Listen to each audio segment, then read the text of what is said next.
Are you in a yurt? I am. That's awesome. That's awesome. That's what I've seen your podcast before, and I thought that's where you were, but it's really cool. It's a long conversation, but directly in relationship to what we're talking about today. Absolutely. Because the fires tore through here and burned like no other in 96,000 acres. Well, I remember, I've seen the series Down to Earth in the last episode. So when I heard that we were going to be connecting, I thought if anyone knows eco anxiety, it's Darren from your experience. So I'm just really looking forward to our conversation. I'm an embarrassing super fan. I accidentally kept calling your book Super Fine. I'm sorry. I know that's really embarrassing. Is it Super Life? That should be the new title. So I'm delighted to be here. I'll just leave it at that. Oh man. Well, I'm stoked, and we share Karen Rinaldi and Harper Collins and that whole thing. I'm currently in the middle of a big new book right now. And it kind of runs right in a lot of this stuff, which I'm excited to unpack with you here today. And terrific.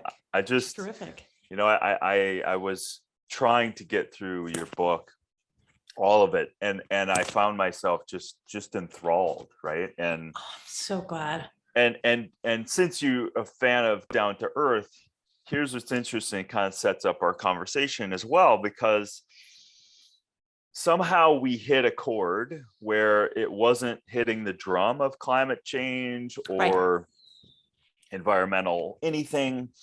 It hit this, hey, I got entertained, I learned, and now I'm excited, right? So there was this population of kids, I would say north of 100,000 messages in the last few years of like, I'm excited, I was touched, I learned, now what do I do?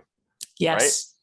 Right? And that question in many different forms from hundreds of thousands of people just kept coming and coming and coming. And I was like going, oh my God, like we have to do something. I have to do something. Like there's this influx, and I still don't have an answer. Right. But your book just screams at that. And then your incredible background. And so, I know people are listening and they're going to get something out of it, but I am going to nerd out with you, and I'm so excited. That. Oh, wonderful. That's wonderful. And I'll say I watched Down to Earth with my daughter, who's 16 now, my older daughter. She was 14 at the time. And one of my friends knew I was working on this book and said, Heather, you've got to check this out. And I have to say, Darren, I was like, Zac Efron, really? Like, really? And she said, no, seriously. She said, seriously. And you did such a good job of exactly what you said, of like an invitation for people to learn more and be excited about all the opportunities in a regenerative future. And that's really what I hope, that this book is an invitation for people to be part of this movement. And I thought the whole series was just so beautifully done. And of course, the final episode, I was thinking, and it's just, for me, it's kind of the neat synchronicity of having a friend, as I was writing this book, say, watch this series. And then here I am right now meeting you. It's for me, it's like kind of pinching myself of like, wow. And I remember that last episode, and I was thinking, oh man, I really need to talk to this guy. And then here I am, like literally talking to you. It's cool like that, because you know, birds of a feather flock together. And, definitely. And I wouldn't, number one, I wouldn't take any of it back. Yeah. Because I've always felt pretty passionate in my life and pretty integrated in that way. But what it did was just further the resolve and also, quote unquote, force my hand a little quicker on healthy home initiatives, clean energy tech that I've been dabbling in and advising on for 20 years that no one knows about. Like, so it just took all of this, from years of superfood hunting and really being outside. And I know you have a love for not only the Kiwis and New Zealand and Africa and things like that, which I do too. It rewrites who you are, what you are, and how you view the world. It just does by It being does. exposed to the world in that way, and Mhm. especially meeting people that are being directly impacted by things Right. that don't have to exist, right? So anyway, that's it's just such a pleasure to meet you. And I wanna like, just first off, people need to know about this book. And it is out right now, right? Yes. Correct? Yeah. Yeah, It was published April 19th. yeah, right on. And it's, what was the title again? One green thing, discover your hidden power to help save the planet. That's It's right. a self-help book for environmental action. Yeah. Yeah, and that's the thing, and of course it's overwhelming because Right. it's a global thing. And and also we underestimate. It's like you can't do anything as an individual, and yes you can. It's simultaneous, right? It's Right. of course the same thing. So let's just back, because Sure. I totally want to have more offline conversations Yeah, with you too, because I'm absolutely. completely Absolutely. fascinated. But so um let's just unpack your journey a little Sure. bit, because Sure. law, environmental, Al Gore campaigns, like, wow, you really kind of set yourself up. And then obviously having a daughter and then everything else, you're really an authority in what works and what doesn't. I mean, the lobbying efforts and the political side of this thing and everything else. So how, like, what were the sparks of, this is what I want to do and this is what I want to study? How did that kind of occur for you? Oh, that's such a great question, Darren. I think the reason I got interested in conservation really is time outside. I grew up Yeah. in the Smoky Mountain, right near Smoky Mountain National Park in East Tennessee. And my earliest memories are with my parents outside hiking and camping. And those early days kind of stuck with me. But I grew up near Oak Ridge National Laboratories. So I knew about all this opportunity with clean energy. I also knew the challenges with cancer clusters, nuclear waste, Right. strip mining in that area. So I would see beautiful scenery, but also know that there were real environmental impacts. And I heard a lot about environmental justice growing up. So I went to law school and then joined the Gore campaign in 2000. And it didn't work out the way I had hoped. Darren, I'll leave it at that. But it Yeah, was, yeah. I studied environmental science. I went to law school, and then I worked on Capitol Hill for a while and ran an environmental health organization in DC, then ran the nonprofit partner to Yellowstone National Park, which is what brought me to Montana. And then it was really, though, having kids that brought me to write this book. And for me, my journey was in 2019. My older daughter, who was 14 at the time, told me she wanted to participate in the Greta Thunberg inspired climate strike. And it was happening at Bozeman High School. And I said to her, of course, I'm an environmentalist. You should do this. First Amendment, I'm also a lawyer. You go for it. But I noticed it was going to rain. And like a parent would do, I said, why don't I pick you up and I'll drive you to the protest site because you have a really heavy backpack and you're carrying a trumpet. And that way you don't have to carry all your stuff. And Darren, she was so offended by this offer. And it was at the dinner table. So my younger daughter was there too. And so was my husband, who, by the way, my husband does all kinds of environmental policy work. He works on grizzly bear recovery. And so I was sitting at the table and she's like, Mom, what are you talking about? You're going to pick me up. It's the walkout. First of all, the whole point is for me to walk out of school and demonstrate. And secondly, you're going to pick me up in a car when it's all about our dependence on fossil fuels. And you're worried about me getting rained on. What about the future? And from there, she really talked Oh my about, God. where's baby boom? Where are baby boomers? Where are Gen X, which we're a member of? People like to forget about Gen X, but we're here. Where's Gen X? Where are millennials? You can't leave this all on our shoulders. And that's when I realized I need to create an opportunity for more people to see themselves in this movement. And I needed to dig into the mental health impacts of the climate crisis. Yeah, and that's such an interesting thing. It's on the one hand, you think that people who are in the movement, call it, and listen, I have to out myself here. I am kind of sick of the terms because they Of are being course. politicized so much. And so I just go, you know what? I like to use common sense. It makes no freaking common sense to be burning this and burning that when we can do this and that. And like, so I'm kind of like divorcing myself from some of the terms, just because I think it's just like, I don't want to be associated with some bad politicalization of some of that stuff.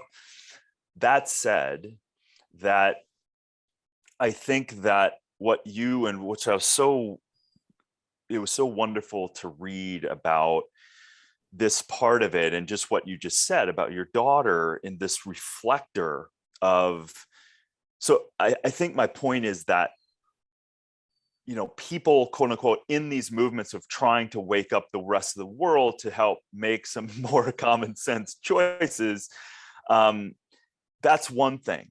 But when you actually ask people that may not be hitting the drum, may not know much about it at all, but if there's a common sense thing, if like when you ask them, they're like, yeah, I don't like to use this. I don't want to put, you know, buy this water bottle.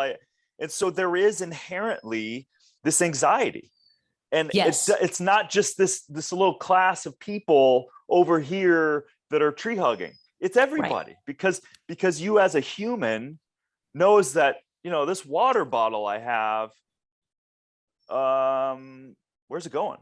Like we know that. So I just want to say that because I know that you cited in here that in your book there was like 50% there was eco anxiety, and I would probably say that's probably even more if you start asking them about other stuff like that plastic water bottle, this, like, you know what I mean? So there's a massive amount of anxiety here. There is, absolutely, Darren. I think that's such an important point that you raised, because eco-anxiety, the American Psychological Association, defines it as the chronic fear of environmental doom. And most of the research has been about the climate crisis.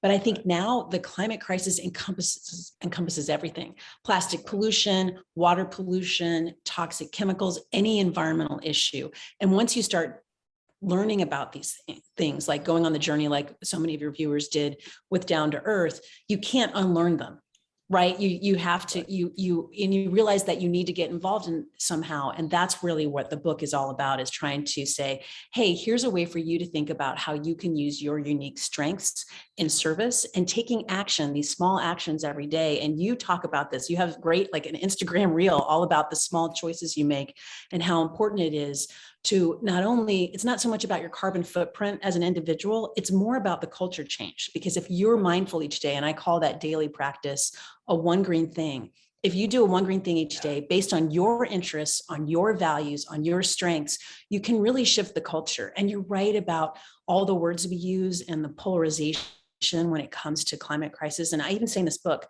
look, let's stop worrying about who believes in the climate crisis. Climate change is a scientific fact. 99.9% of scientists agree. It is caused primarily by our human activity, our human choices for energy and transportation of burning fossil fuels. Full stop. But that doesn't even matter. Let's talk about solutions. And I feel like that's so much of what you do, because the solutions really are integrated with wellness. And so much of your mission is about wellness, but caring for yourself and caring for the planet as part of caring for yourself. Yeah, it's integrated, and you actually can't separate yourself. As much as our minds, you know, you're putting, you know, Gore-Tex on and PFAS all over your body, and then you're discarding it, and second largest polluter on the planet is clothing. Like, what?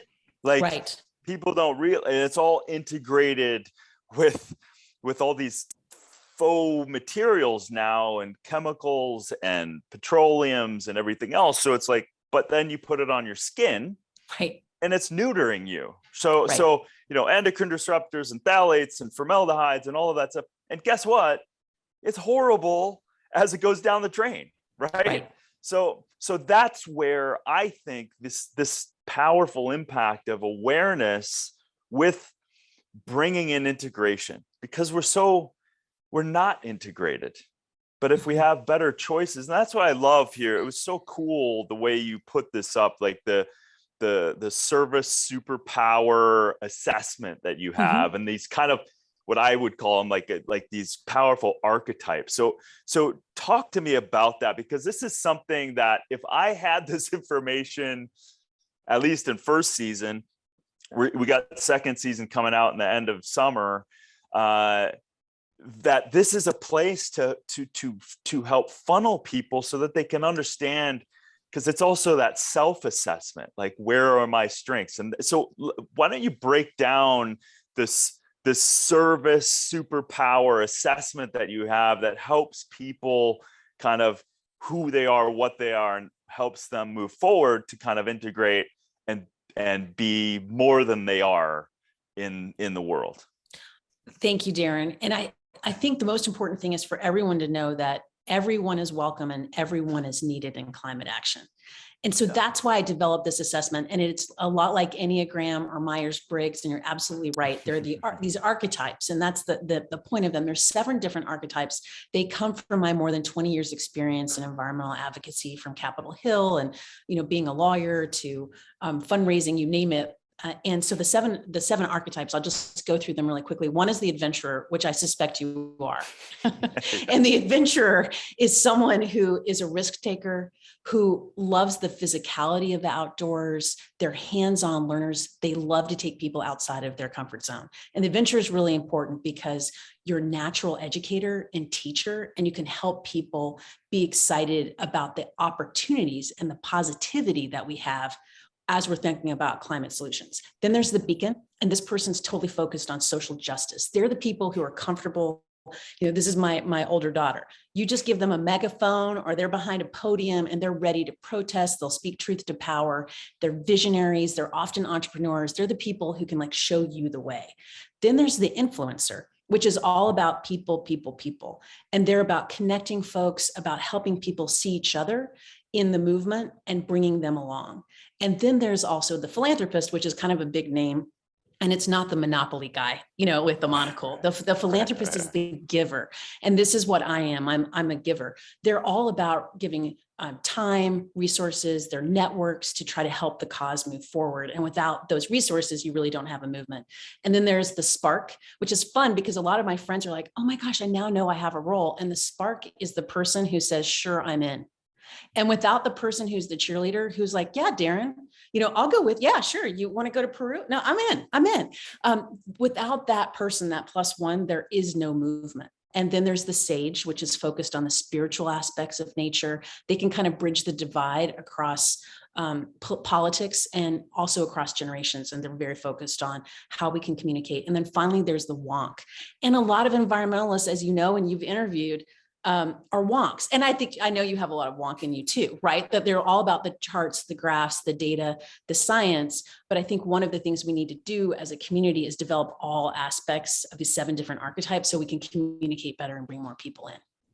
Right. So these archetypes are these representations of these stronger pillars, but obviously we're in going through, and you've brought it out beautifully in your book, and you can start to see and reflect back where your strengths are, to then not spin your wheels at certain things, and then also attract, maybe if you're not an adventurer, you attract an adventurer. And that's potentially how organizations could be kind of gathered around this. Exactly, Darren. Yeah. Exactly. And one of my dear friends told me that she has adventurer envy.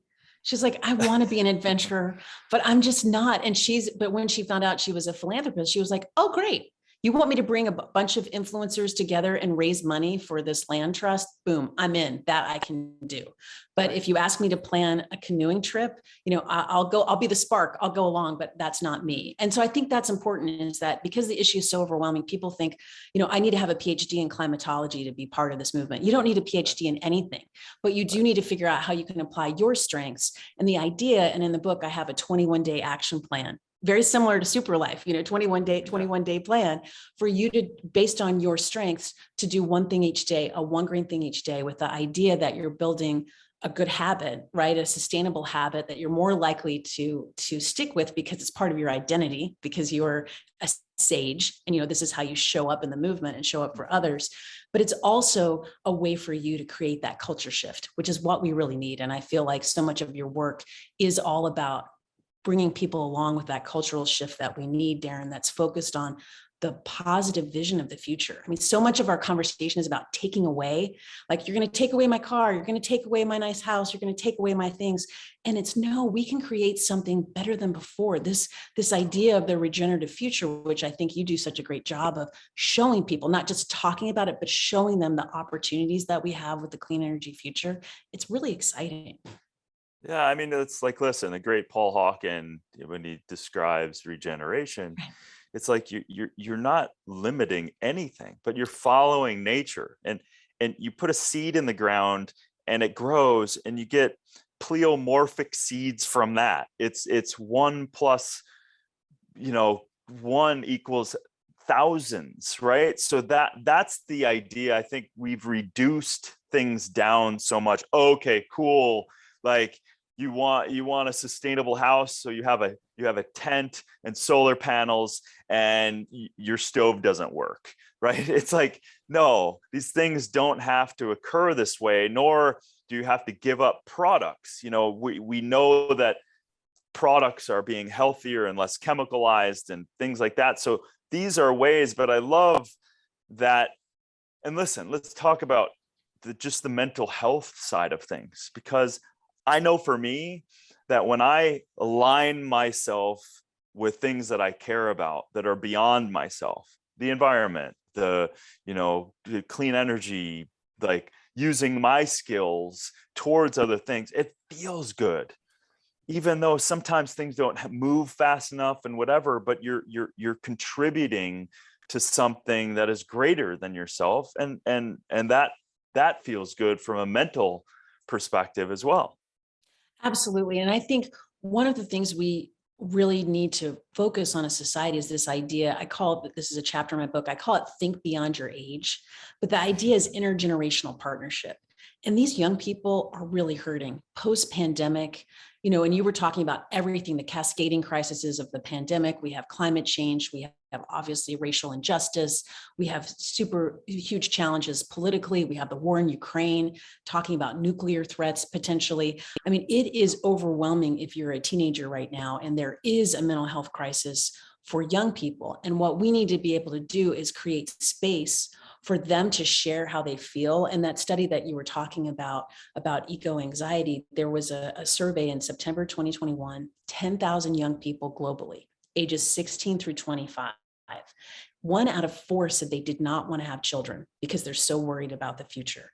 47% said that eco-anxiety interferes with their daily life, and 75% were extremely worried about the future and what they're going to be inheriting. So we need to let them process all these emotions, but also share with them the stories like you do and like you have so many times of progress, of things that we've overcome, of hope that we've witnessed in our lifetimes, and let them know that they're not alone. We need to really focus on what we can build together. I think that's an important part. And like you said, taking action and being aligned in service does make you feel better, and it can create that momentum we need. Yeah, and that's the the downside of politics these days and news is that they're hyper focused on, call it what you want. If it's true or whatever, it's still fearful, right? So we're getting inundated with fearful messaging and lacking this solution. I would say, in the face of every challenge is just infinite opportunity. I can't tell you how many people I've aligned with in this past 2 years that are like, nope, it's now, right? We're talking money, we're talking clean energy, we're talking massively doing things different. We're talking alliance to scale food so that people are not, I just had a fatal convenience on watering your lawn. It's kind of insane, right? We got 64 million acres of lawn that we could make into food that would overnight create food security. So the point is that in this hardship, we need to be here to go, listen, process your feelings, and this is a birth of an incubation of opportunity and possibility that also, in the face of the biggest challenges in our lifetime or lifetimes, is also the seed for so much opportunity of doing things differently. And so that's where, God, if we could have, news kind of focus on that stuff, but we just have to keep hitting that drum more and more, and allow kids to have outlets for productive opportunities to express not only that, but express through action, and to see that there's organizations and people that are coming together that are behind the changes that need to happen. And that's where I feel like, yeah, it's Amen, Darren. It's so true. And I think that storytelling is really important. And I try to do that in this book by saying, I'm not Heather White, the guide, telling you to buy this, not that. What I am saying is, who are you? Who are you in service to others? What do you care about within this whole perspective of the environment, and here are opportunities of amazing solutions that are going on. What sets you on fire? Like, what are you most excited about, and how can you contribute? And I think that's really important, is leaning into the opportunity and this positive vision, whether it's clean energy, whether it's one of the things I don't talk about in the book, but I discovered as I was researching the book, this idea of solar punk. It's getting artists and architects and scientists together to just draw what a green city could look like if we didn't have to worry about physics or economics for just a second. Like, what could it look like? What could it be like? What could we build together? And I think that we can do something very, very exciting. But first, we all need to take action, and we have to understand that it's about all of us. And I also love what you said just a few minutes ago about it is about individual action and it's about systemic change.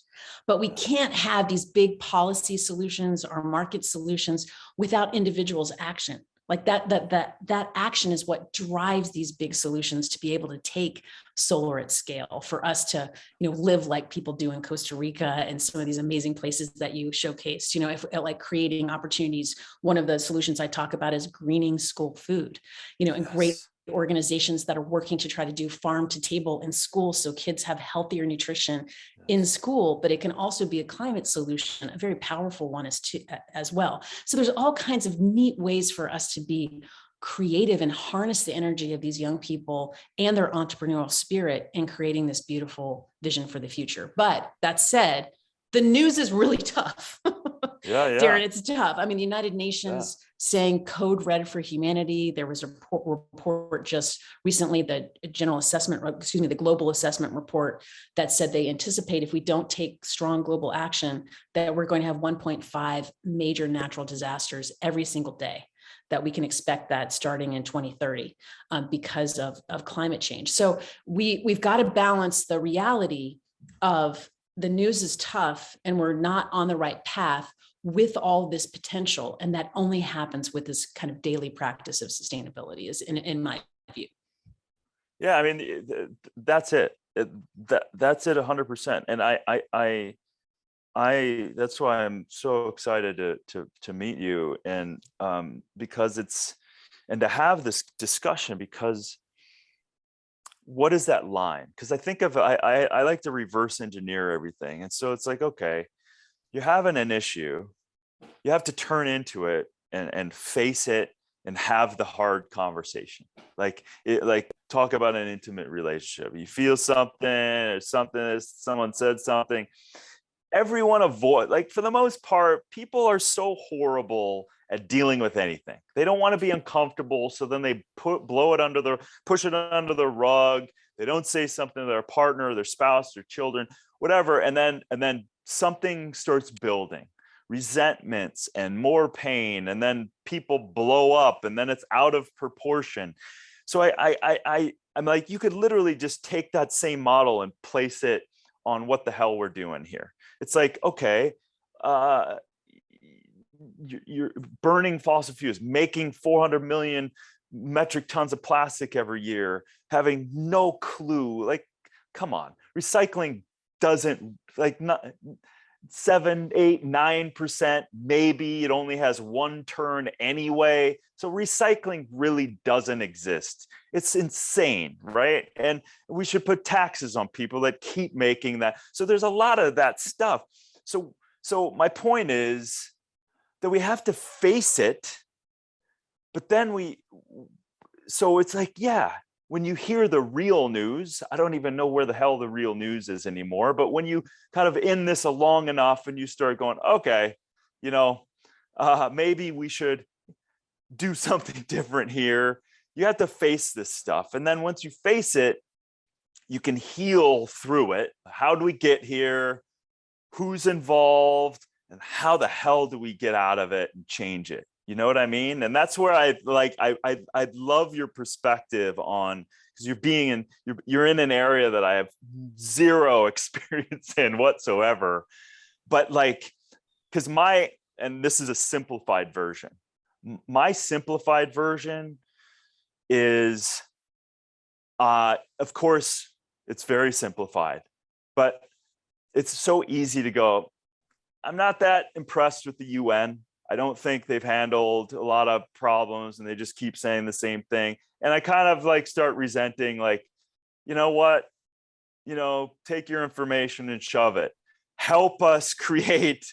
Now, I'm not saying that that's exactly true. I'm just saying emotionally, when I see the same problems, and I've been in Africa and India and I see people suffering and I can go in and help. I was involved in an organization. We got 800,000 kids clean water that didn't have it. And it's like, on the one hand, it's the greatest work ever. On the other hand, I'm like, I see people failing at their jobs. Like, so I'm interested to hear from your perspective, like, God, like the lobbying and the politicalization of things and all of that stuff, it feels so slow. It feels so cathartic and just like, oh my God, what can you say to that maybe is, because I also know, and sorry, I'm going off on a tangent. I also have met, 9 of the 10 biggest polluters on the planet. I've talked to them. I've done talks in front of them, and there are great people doing great things, trying to push the boulders uphill, and they're starting to make changes. So in my simplified version, I know that that's not entirely accurate, but that is what I also, being an adventurer and getting my hands dirty all the time in my career, I get frustrated because I feel like people who are in power, who can actually make a change, are not doing it very well at all. Anyway, that's my rant. So I'd love to hear your response on some of that. Well, they aren't doing a very good job. I mean, they just aren't. That's why you're frustrated. But and it does take forever. Legislation and politics and the system, it is complicated. It's difficult. Obviously, there's a lot of money from fossil fuel industries that are, able to, manipulate different legislation, how it's written, who does what, how to slow things down. Those same fossil fuel companies are investing in renewable energy. They know their product is finite, right? They know it. And so they know that they have to harness solar and wind. And I think one of the things that you talk about, Darren, that's so important is that this idea of the importance of using common sense, right? And so I think one of the things I say is you have to control what you can control. And that's why this idea of a daily practice, I think, is so powerful, because for some people, it may be just making a different choice at the supermarket, whether they're going to buy organic food or not organic food, or look at something with low pesticide residue or not. For others, it may be working with an organization to provide clean water for 800,000 kids that didn't have access to clean water before. But those actions build upon each other. But when it comes to influence peddling, when it comes to like the challenge of getting climate legislation passed, what I would say is that for all big movements, the arc takes a long time, but it's individuals taking that action, and then all of a sudden it feels like a shift. And I feel with my whole being that, we all know we're running out of time when it comes to the irreversible impacts of climate. We know we have the technology and it exists and we can do it. But I think what you're really asking is, when does the political will shift? We have to have the political will to get the changes that we need. And I think that only comes when we bring as many people as possible into this movement, help them see themselves in the movement, help them see this positive future, and they demand it. So and they demand it from companies too. Like one of the things we're seeing is, in the investment world, BlackRock is talking about climate risk That's billions of dollars that they're talking about. Universities across the country are divesting from fossil fuels. The SEC, Security and Exchange Commission, has a proposed rule saying that publicly traded companies may have to soon disclose their carbon footprint and what their climate risk is. So this is getting real in an important ways that maybe we don't see every day. I mean, we see the extreme weather events, but we don't necessarily see the changes that are happening and the people that you've met with, that you're talking about in the top 10 polluters, and all that they're doing to try to shift the culture. But it will happen because it must. But as far as how do we fix the broken system, my big takeaway, and I talk about this in the book, is democracy is not a spectator sport. You got to get involved. All of us do. And I call my member of Congress, even though we don't share the same values at all. And he has to listen to me because it is his job to listen to me. So even though it's a staffer, and will I change his vote? Nope, not at all. But will I make sure that people in that office know that the state of Montana is not a monolith? Yes, they will know that. Yeah. Amen. But I wish I had an easy answer, but I think it really is up to all of us to make that change and do what we can do. Yeah, I mean, and that is, at the end of the day, you have the person in the mirror that you have to, answer to. And I love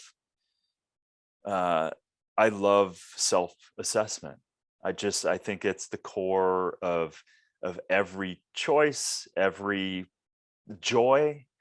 And if people, and also with that, Heather, we have to stop judging.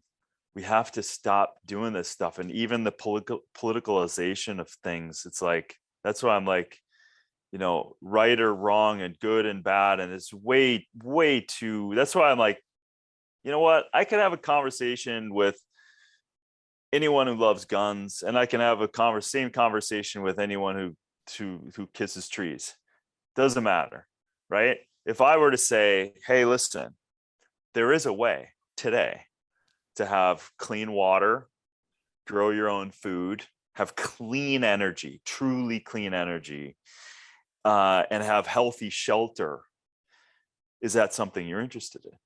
Everybody. Well, are they going to say no? No, I'm not. Like, everyone wants that sovereignty. Everyone realizes. So like the energy movement, the energy sectors, like even mine, like the state of California, like it's like, microgrids prove to be really, really resilient in catastrophic situations. We need to do that more. Like, there's so much common sense. Grow your own food. I grew up eating dirt filled food out of my mom's garden, in the 70s and early 80s. So like, we can start growing our own food again, stop watering lawns and all of this stuff. So there's so much that the 330 million people in the States and the 8 billion, maybe not everyone has access to everything. We clearly know that, but there's a lot who have a lot that can do a lot in that change. And I agree that is the most politicized thing we can do,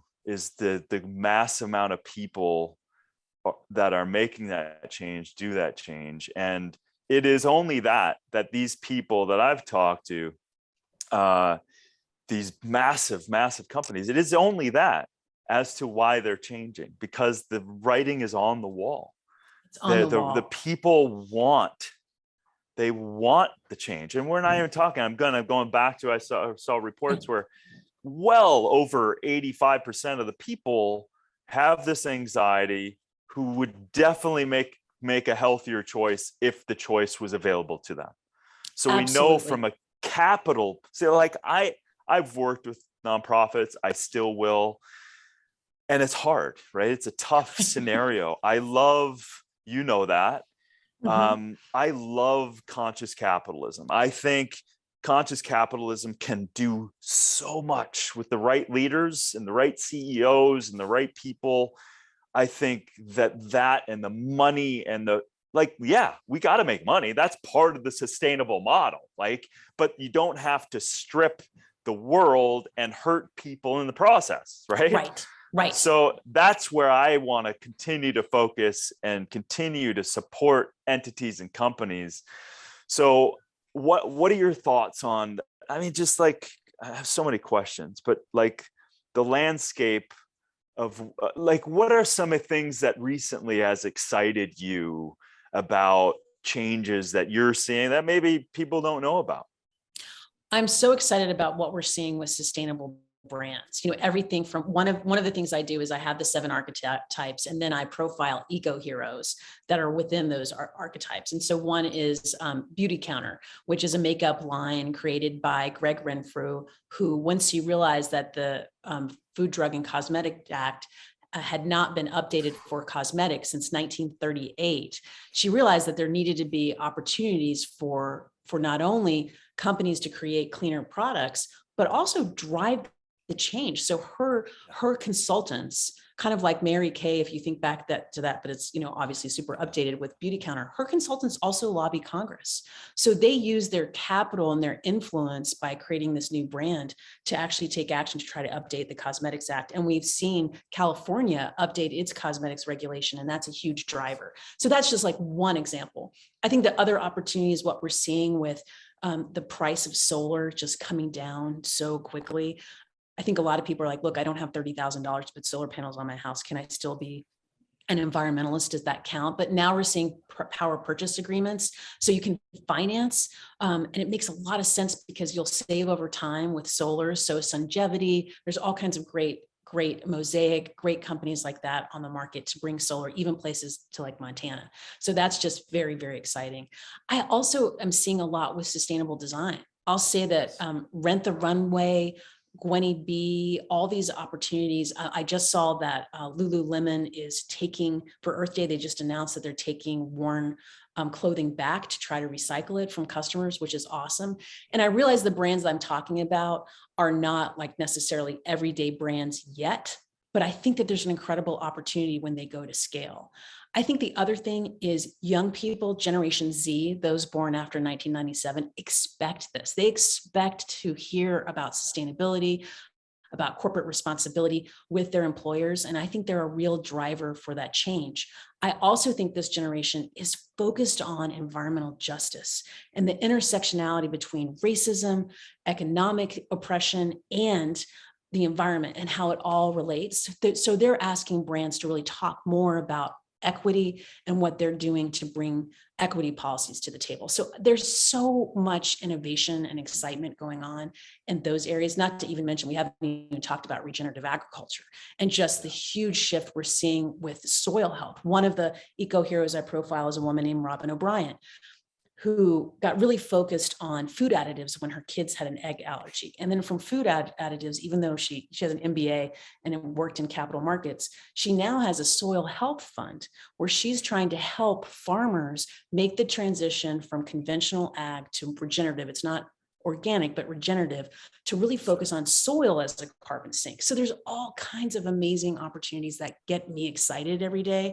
Yeah. But one of the exercises I have in the book that I just feel like is so you, Darren, is that in my chapter, when I talk about Think Beyond Your Age, I talk about watching soap operas with my grandma when I was little and how much I loved it because my parents didn't really approve, but I got to watch Guiding Light. And then sometimes we watch Days of Our Lives. And I talk about, days of our lives and like sands through the hourglass. These are the days of our lives. And in the book, I have an exercise that asks you to think about someone who has created an opportunity for you that changed your life that isn't on this planet anymore.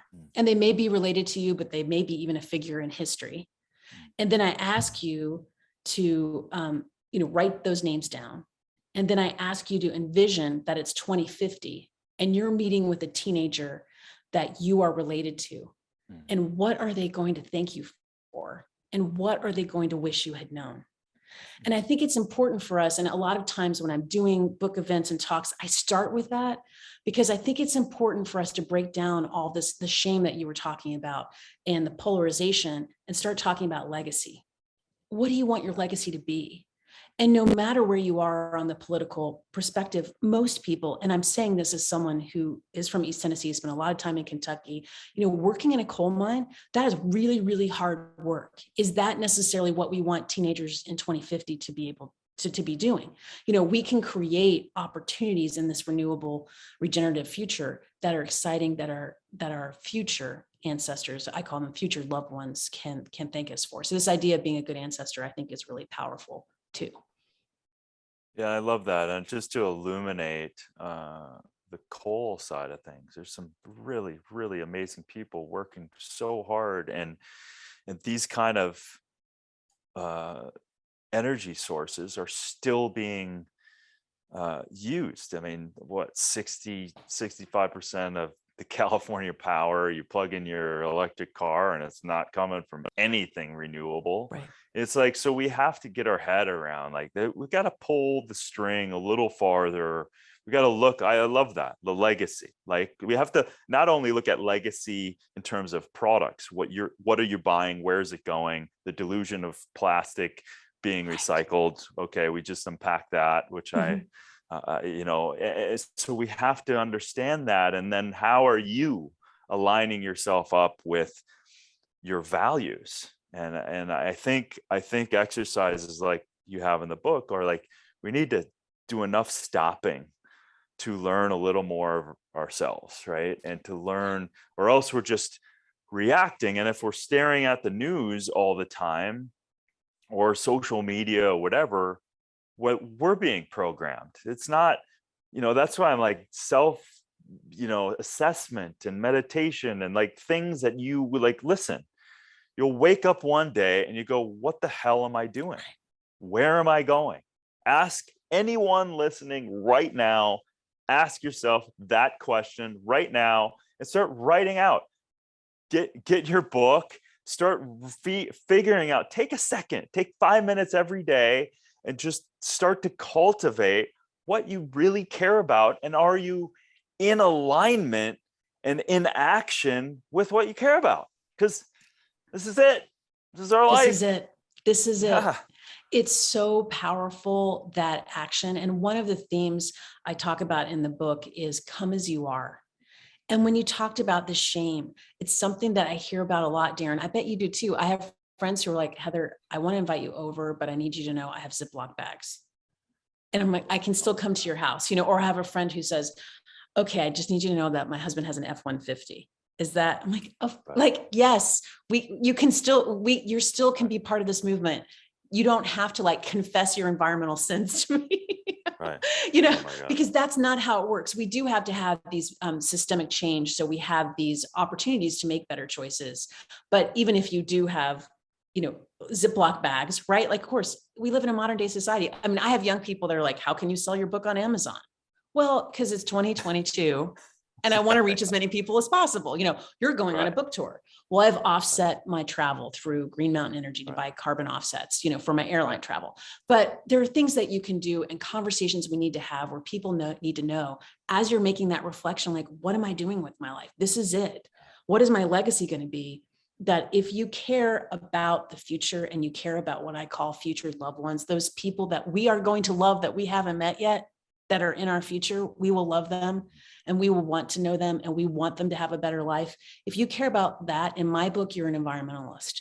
You just need to find out how do you apply your strengths in service to this movement with the solutions you're most excited about. And so I think that invitation and that openness is what you're all about too, Darren, just from me following you and watching you, it's something that's very inspiring. And I think more of us need to do that. Come as you are. Yeah, exactly. And this whole idea of perfectionism, and it's like, oh, I saw you with a Ziploc bag, or you bought a plastic water bottle in the airport. Like, well, if they would let me bring, like, it's like, listen, there's no way you can get out of it. We're in this, my term of fatal conveniences. We have modernized so much where we're just like, shit. Like, I'm right now just trying to unplug the Wi-Fi and plug back in. I have this whole thing. I'm plugging back into the Ethernet. Right. And I'm just getting rid of, the electrification of the planet scares the shit out of me. It really does. I've spent a lot of time on my new book diving into the 150 years of research since the telegraph, and it hasn't been good for the insects in biology. Let me tell you that. So it scares the shit out of me, some of this stuff. But then you also got to go to, what do we do? Okay, cool. And I, like you, people have anxiety with me as well, in terms of like, hey man, you eat whatever you want, do whatever you want. I literally, quote unquote, don't care. Right. You want to ask me something, I will share it with you. I'll give you feedback. Listen, I could tell that person who has the F-150, you know how you could green your F-150 almost easily? Get a distillation and get food waste and distill your own alcohol fuel. And you put alcohol fuel, it's the cleanest way. It burns clean. You don't have to go, it's like you literally would green it almost more than any electric car. So it's like, there's a lot of different things. And it's like, imagine if we took that excitement of like, I used to have an F-150, right? It's like, but now they're going electric. They're going electric. Yeah.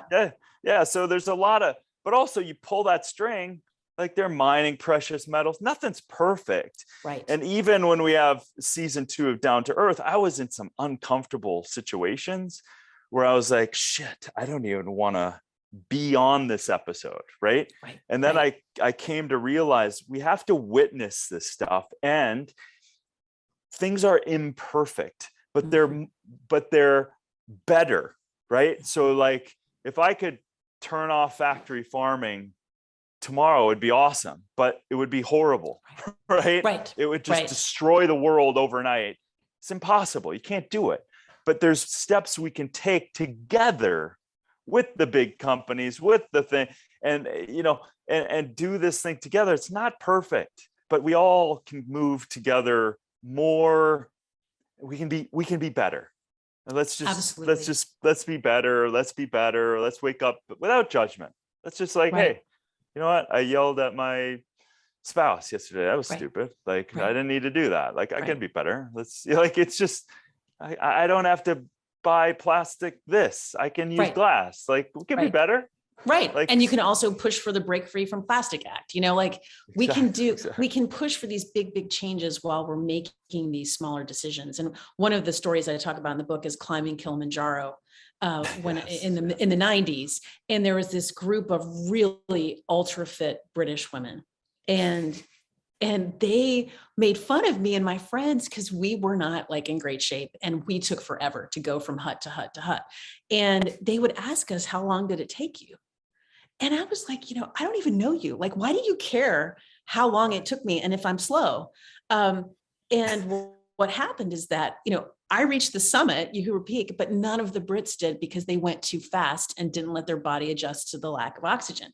Wow. And I say this, and I use the story to say, I think a lot of people think environmentalists are this way. Like, how long did it take you to get to that hut? You're not as you don't know the outdoors like I do. You're not good enough. You're not making the right choices. And that judgment keeps people from trying. And I think what you're saying, Darren, when you're talking about being good enough and just try to do better, it's like everyone is welcome to try.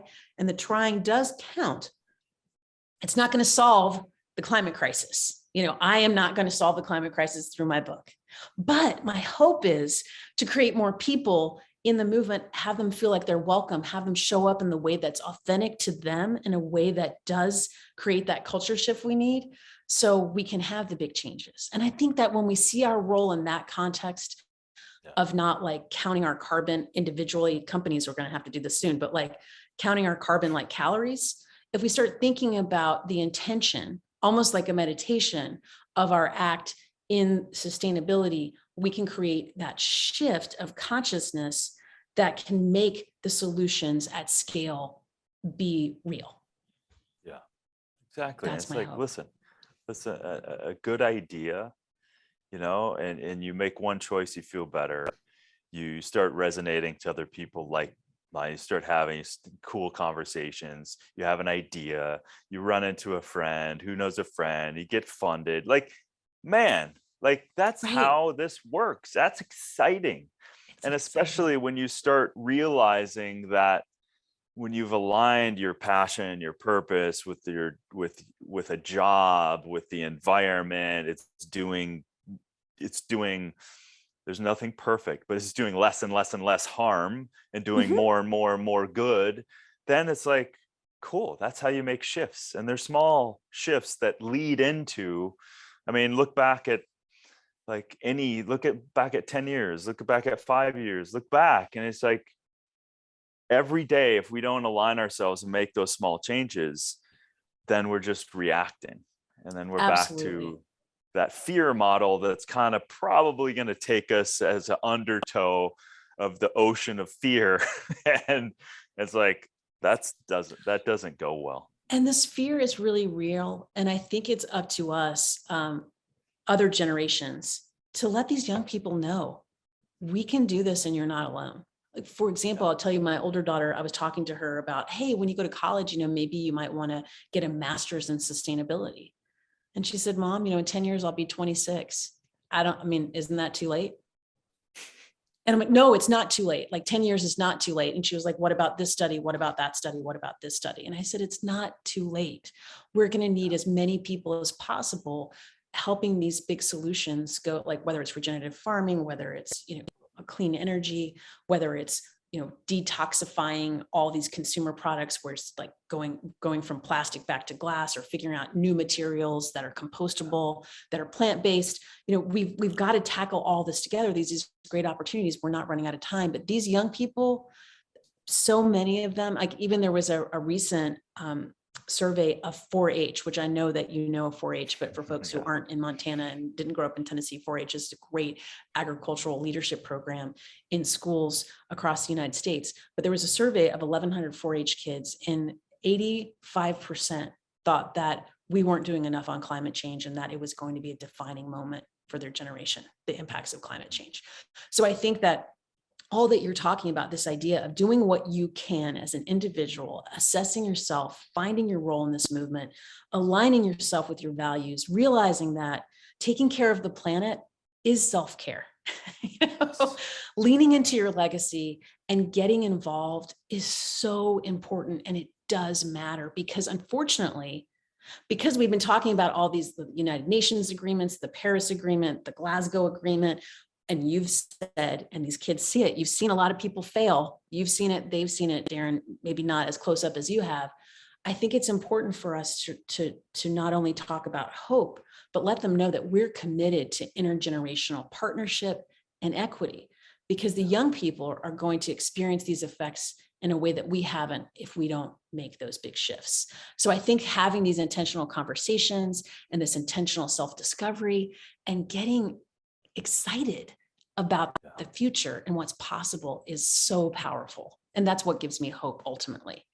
Totally. Well, it's like when your daughter, it's almost like that fear creates that paralysis in the sense like, holy shit. Yeah. Like, whoa. And so then she hesitates even leaning into something because she, realizes that that's going to take time and all that stuff. And then it's like, no, we have to actually help nurture the opposite, because it's like, listen, at the end of the day, we got to go up or go down swinging, period. Right. Absolutely. We just got to do everything we can, because again, it's between us and this great spirit and this great nature and this God and the universe.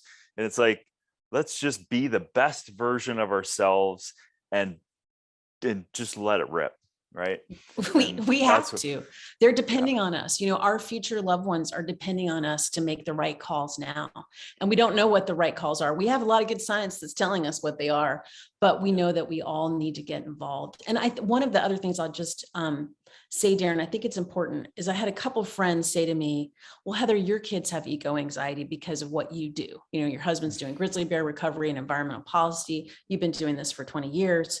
And I said, ask your kids at dinner tonight. Right. And my friend did. And her sons, one of the older one put his fork down and said, Mom, I think about climate change every day. We just don't talk about it around the table. And her younger son said, yeah, we're completely screwed, Mom. Thanks a lot. Whoa. And I think that creating space for young people to be heard is really important. Because a lot of people assume it's not necessarily on their minds, and it actually is, regardless of party affiliation, regardless of upbringing, they know. And they also need to know that we're here and we're going to go up or down swinging. I love that, Darren. I think that's really, we're going to give it our all. We're going to give it our all. And we're going to do what what we can do as individuals. And with that, we can create that big shift. And I'm just so honored and delighted to meet you and so proud of what you're doing. Like you're giving it your all, Darren, to show people the possibilities and how exciting and beautiful. I mean, I think that's where we kind of lose sight of the beauty that we can create. And this idea that it all starts with self-discovery, I think is very powerful. And I'm excited to have that concept in this book, One Green Thing. Yeah, I mean, you've laid this out so beautifully for people to have kind of some tools to grasp onto to help curb some of this anxiety, because you're right. You ask people that aren't necessarily in this movement or talking about it, it is in them, around them, affecting them, and it's the elephant in the room, right? And that's a perfect example of that. But I think what you referenced in that book, that one part where it's like, go outside, look up, and get this perspective. We have to always go back to, like, for me, I chose to live, I'm outskirts of Malibu in nature, my dog chases bobcats and mountain lions and hawk, like literally a hawk scared the shit out of me and I could have reached out and touched him. Like, that's the way I choose to live, because it reminds me. And yeah, I sit here and work. I've been working on exhaustively on a book.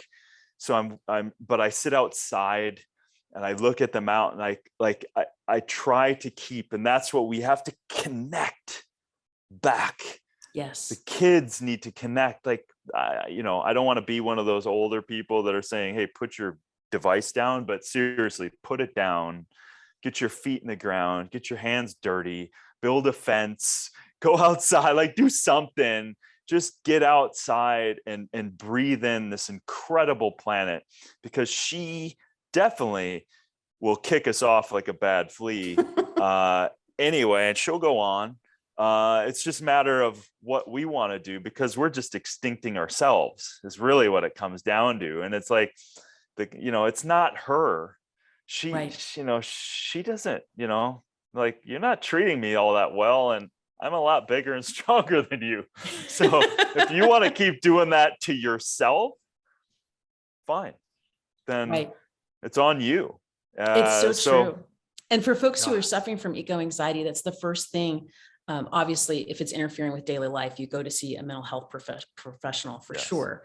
But time in nature is a great way. Forest bathing is another way that people talk about it. Just spending time without your devices, just like you said, putting your bare feet in the ground, looking up, being present. It is healing. It's a powerful force for healing. And what's so interesting is spending time outside with what we're trying to protect can help us deal with the anxiety about protecting it in the future. I mean, it's a beautiful, beautiful connection. And I love that your theme too of this is it, like we have to do all that we can each day and be better, be kind to ourselves, be compassionate to others. Another big theme I have is compassion and community connection. And I feel like you're always focused on building that community connection. But one of the things about the digital age is that and post-pandemic, a lot of our community connections have been attenuated, and we need to build those, because we're going to need them to deal with natural disasters, as you have experienced, but we'll also need them for our mental health and for the success of the planet, for sure. Yeah, find your tribe, man. Like, lean on your friends, lean on your family, and if family or your certain friends aren't awakened to what you find your people, and find that and there are people just like your friends' kids at the table. If the conversation is had, you will find out more of what's really going on for all people. So that's what we have to illuminate. We just have to bring all this stuff up so that we can actually then deal with it effectively. Absolutely.